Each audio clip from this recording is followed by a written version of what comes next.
ತನ್ನ ಕೈಗೆಟುಕುವ SUV magnet ಮೂಲಕ ಹೆಸರು ಮಾಡಿರುವ ಜಪಾನಿನ ಕಾರು ತಯಾರಕ ಕಂಪನಿಯು ಈಗ ದೇಶದಲ್ಲಿ ದೊಡ್ಡ ಪ್ರಮಾಣದಲ್ಲಿ ಹೊಸ ಉತ್ಪನ್ನಗಳನ್ನು ಬಿಡುಗಡೆ ಮಾಡಲು ಸಜ್ಜಾಗಿದೆ. ಕಂಪನಿಯು ಮುಂದಿನ ಹಣಕಾಸು ವರ್ಷ 2025-26ಕ್ಕೆ ತನ್ನ ಯೋಜನೆಯನ್ನ ಬಹಿರಂಗಪಡಿಸಲಿದೆ. ಇಷ್ಟೇ ಅಲ್ಲ, ನಿಸಾನ್ ಶೀಘ್ರದಲ್ಲಿಯೇ ಭಾರತೀಯ ಮಾರುಕಟ್ಟೆಯಲ್ಲಿ 2 ಹೊಸ ಕಾರುಗಳನ್ನು ಬಿಡುಗಡೆ ಮಾಡುವುದಾಗಿ ಹೇಳಿದೆ.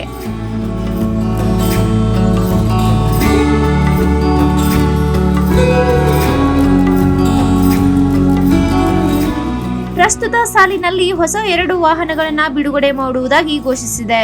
ಇತ್ತೀಚೆಗೆ ಜಪಾನಿನ ಯೋಕೋಹಾಮಾದಲ್ಲಿ ನಡೆದ ಜಾಗತಿಕ ಉತ್ಪನ್ನ ಪ್ರದರ್ಶನ ಕಾರ್ಯಕ್ರಮದಲ್ಲಿ ಭಾರತಕ್ಕಾಗಿ 2 ಹೊಸ ಉತ್ಪನ್ನಗಳನ್ನು ಪ್ರದರ್ಶಿಸಿತು.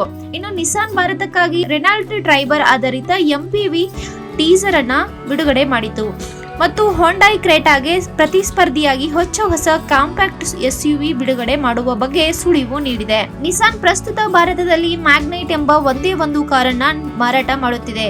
ಜಾಗತಿಕವಾಗಿ ಸಂಕಷ್ಟದಲ್ಲಿರುವ ನಿಸಾನ್ ಹೊಸ ಶಕ್ತಿಯನ್ನ ಕಂಡುಕೊಂಡಿರುವುದು ಮ್ಯಾಗ್ನೈಟ್ ಕಾರಿನಿಂದಾಗಿ. ಈಗ ಕೈಗೆಟುಕುವ ಬೆಲೆಯಲ್ಲಿ ಇನ್ನೂ 2 ಉತ್ಪನ್ನಗಳನ್ನ ಘೋಷಿಸಿದೆ. ನಿಸಾನ್ ಭಾರತೀಯ ಮಾರುಕಟ್ಟೆಯಲ್ಲಿ ತನ್ನ ಸ್ಥಾನವನ್ನ ಉಳಿಸಿಕೊಳ್ಳುವ ಹಾಗೂ ವಿಸ್ತರಿಸುವ ಯೋಜನೆಯನ್ನ ಹಾಕಿಕೊಂಡಿದೆ. ಕ್ರೆಟಾಗೆ ಪ್ರತಿಸ್ಪರ್ಧಿಯನ್ನ ಅಭಿವೃದ್ಧಿಪಡಿಸುವುದರೊಂದಿಗೆ ನಿಸಾನ್ ಭಾರತೀಯ ಮಾರುಕಟ್ಟೆಯಲ್ಲಿ ಗ್ರಾಹಕರ ಗಮನವನ್ನ ಸೆಳೆಯಬಹುದು.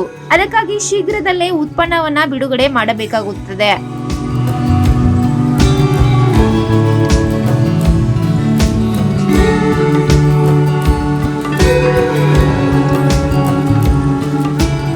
ಡ್ರೈವರ್ ಆಧಾರಿತ MPVಯ ವಿಶೇಷತೆ ಏನು ಅಂತ ನೋಡೋದಾದ್ರೆ, ನಿಸಾನ್ ಡ್ರೈವರ್ ಆಧಾರಿತ MPVಯನ್ನ ಸಹ ತಯಾರಿಸಲಿದೆ. ಡ್ರೈವರ್ನ ಮರು ಬ್ಯಾಡ್ಜ್ ಮಾಡಿದ ಆವೃತ್ತಿಯಾಗಲಿದೆ.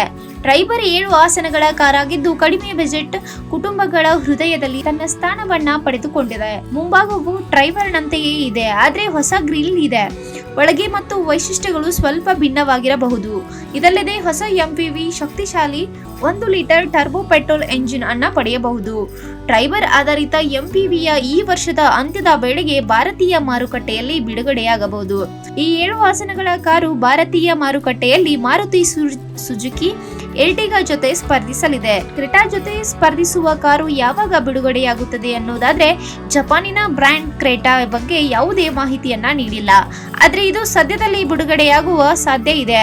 ಇನ್ನು ಕಾಂಪ್ಯಾಕ್ಟ್ SUV ವಿಭಾಗವು ಅಗಾಧವಾಗಿ ಬೆಳೆಯುತ್ತಿದೆ ಮತ್ತು ಈ ವಿಭಾಗದಲ್ಲಿ ಕಾರ್ಯನಿರ್ವಹಿಸುತ್ತಿರುವವರು ಬ್ರ್ಯಾಂಡ್ಗಳ ಹೆಚ್ಚಿನ ಲಾಭವನ್ನ ಪಡೆಯುತ್ತಿವೆ.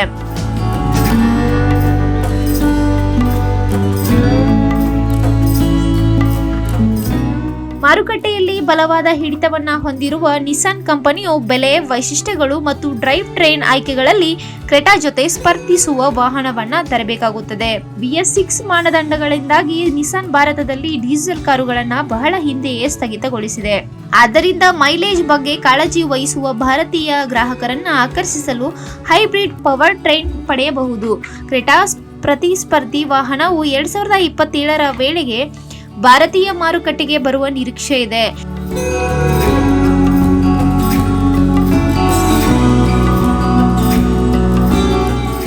ಮುಂದಿನ ವರ್ಷದ ವೇಳೆಗೆ ನಿಸಾನ್ 4 ಕಾರುಗಳನ್ನ ಬಿಡುಗಡೆ. ನಿಸಾನ್ ಮೋಟಾರ್ ಇಂಡಿಯಾ ವ್ಯವಸ್ಥಾಪಕ ನಿರ್ದೇಶಕ ಸೌರಭ್ ವ್ಯಾಟ್ಸ್ ಹೇಳಿರುವ ಪ್ರಕಾರ, ನಿಸಾನ್ ಕಂಪನಿಯ ಯೋಜಿತ ಉತ್ಪನ್ನ ಶ್ರೇಣಿಯು ಹೊಸ 7 ಆಸನಗಳ MPVಯ ಜಾಗತಿಕ ಪ್ರವೇಶದೊಂದಿಗೆ ಪ್ರಾರಂಭವಾಗುತ್ತದೆ.